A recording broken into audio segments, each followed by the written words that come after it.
पद दूंगा, आप सब मेरे साथ आश्रय का पद लेंगे।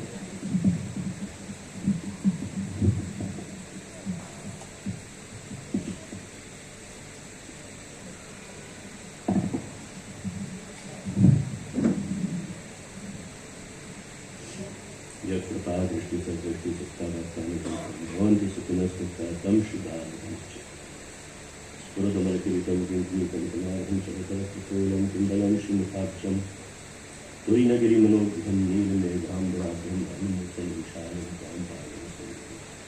सत्यानधीरान्धस्य ज्ञानाञ्जनशलाकया चक्षुरुन्मिलितं येन तस्मै श्रीगुरवे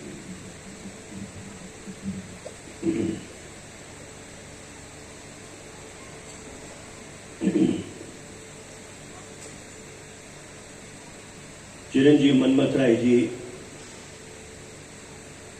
के वक्तव्य में पीछे पीछे का जो भाग था उसको अगर मैं एक तरफ रख दूं तो आगे के जितने भी यानी इनके वचन मेरे कानून में गए मैं तो रोमांचित हो गया और आप सब भी हो गए होंगे।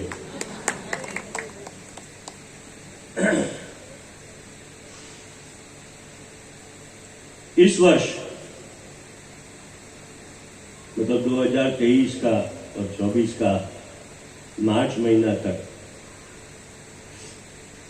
मैंने अपने परिवार तक को कह दिया है, आप सब वैष्णव से भी कहता आया हूं, इस वर्ष मुझसे कुछ भी आशा मत करो। मैं इस वर्ष सिर्फ और सिर्फ मेरे प्राणनाथ श्री बालकृष्ण लाल प्रभु के चरणों में अपना पूरा समय व्यतीत करना चाहता हूं। फिर भी बाबा के आग्रह से आज मैं कुछ समय निकालकर यहां आया हूं, खुद रोमांचित हो गया हूं। दो बातों से, एक तो बाबा के वचनामृत से, दूसरा बैठक चरित्र के प्रति आप लोगों का आग्रह देखकर। हम सब श्री महाप्रभु जी की बैठक जी जाते हैं, यद्यपि हमने पढ़ा होगा कुछ थोड़ा बहुत, फिर भी वो रोमांच पैदा नहीं होता है जो श्री महाप्रभु जी के बैठक में जाकर होना चाहिए। संदर्भ भी याद नहीं रहता है, सिर्फ हमारा पूरा उत्साह रहता है।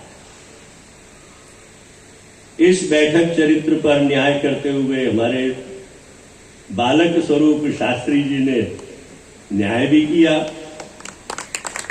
उस पर मैंने सुना प्रतिदिन बाबा ने दो शब्द जरूर आपको सुनाए,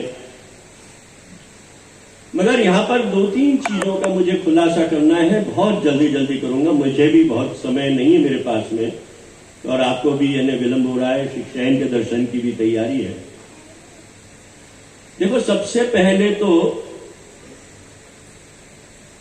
वार्ता और बैठक चरित्र,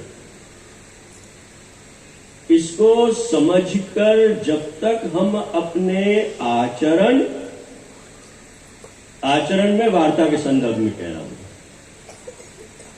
और बैठक चरित्र में जो हमको एक एक बैठक का स्वरूप समझ में आता है, हम जब जब जाएंगे तो हम ये कोशिश करेंगे कि इस बैठक में जा रहे हैं तो इस बैठक का चरित्र एक बार फिर से याद कर लें, पढ़ लें, ताकि हमने जो सुना है, जो हमने आनंद लिया है इन 7 दिनों में, उसका स्मरण हो जाए और केवल उत्साह न रहे, वो भाव भी उत्पन्न हो। ऐसा है, कुछ वार्ताएं ऐसी हैं कि जिनमें हम पढ़ते आए हैं मगर कुछ सही बात समझ नहीं पाए। मैं फिर से दोहराऊंगा, जैसे कृष्णदास मेघन की वार्ता आई तो आपने 3 वचन मांगे, आपने 3 वचन दिए, मांगे नहीं, आपने 3 वचन दिए। क्या थे वो 3 वचन? फिर से याद करो आप। मार्गीय सिद्धांत हृदयारूढ़ हो, ये कृष्णदास मेघन ने मांगा। क्यों मांगा? क्योंकि श्री महाप्रभु जी प्रसन्न होकर कह रहे हैं कि तू मांग, तू मुझसे मांग। अब सेवक क्या मांगे? तो कहा कि मार्गीय सिद्धांत हृदयारूढ़ हो, यानी हम सुनते जरूर हैं पर हृदयारूढ़ नहीं हो पाता है। मुखरता दोष जाए, एक एक वचन। अब जैसे मैंने बहुत सी बार कहा है कि पतिज्ञु, अरे भाई पतिज्ञु मत को, हम पुष्टि मार्गीय, पूर्ण होता है सब कार्य, पत नहीं जाता है, खत्म नहीं हो जाता है, परिपूर्ण होता है। क्योंकि पूर्णानंद स्वरूप जो है श्री महाप्रभु जी हमारे नाथ, हमारे हर कार्य परिपूर्ण होते हैं, पूर्ण होते हैं। इसमें तीसरी बात जो है, तीसरा वचन जो उन्होंने मांगा, तो क्या मांगा? मेरे गुरुदेव के घर पर। वहां वार्ताकार कह रहे हैं कि नाई कीनी, तो नाई कीनी यहां मेरे अनुसार ना नहीं पाड़ी है, यहां मौन रहे हैं श्री महाप्रभु, क्योंकि आगे उनको अपना चरित्र दिखाना है। जो पास में रहते हुए अग्नि स्वरूप के चरणों में रहते हुए 24 घंटे उनके स्वरूप को नहीं समझ पा रहा है, वो चरितार्थ करके दिखाना।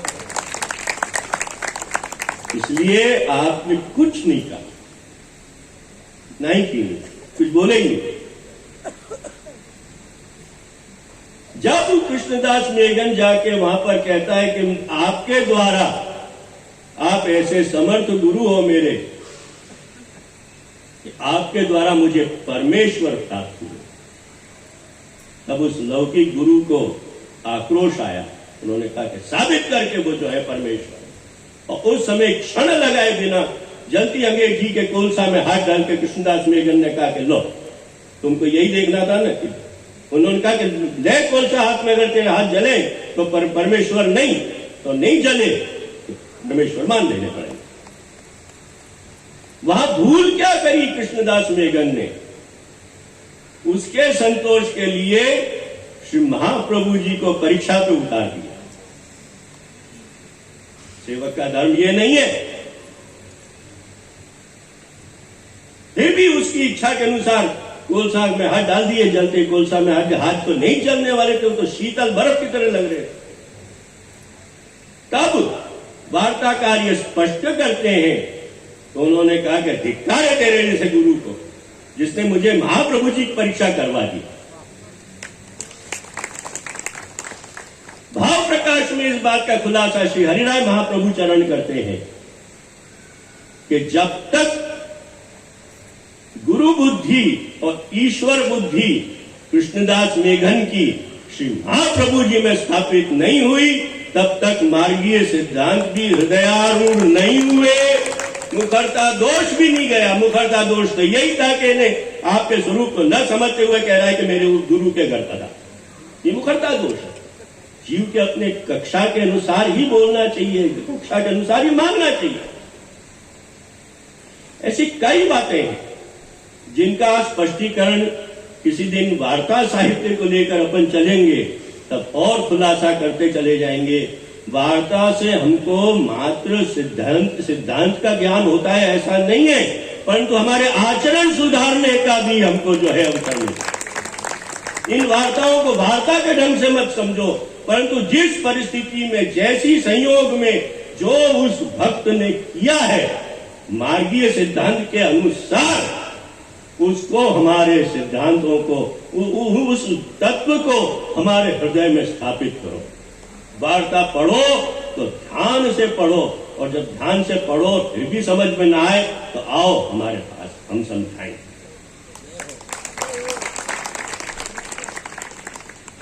और भी बहुत सारी बातें, बाबा ने इतनी सारी बातें याद कर दी कि आज मेरे दिमाग में वो सब बातें फिर से हरी हो गई हैं और मैं जो है उसमें ही डूबा हुआ हूं। परंतु एक बात और खुलासा करूंगा इससे पहले कि मैं रखूं अपना वक्तव्य। अभी बाबा ने बूंदी और शकलपारा का जो वर्णन किया,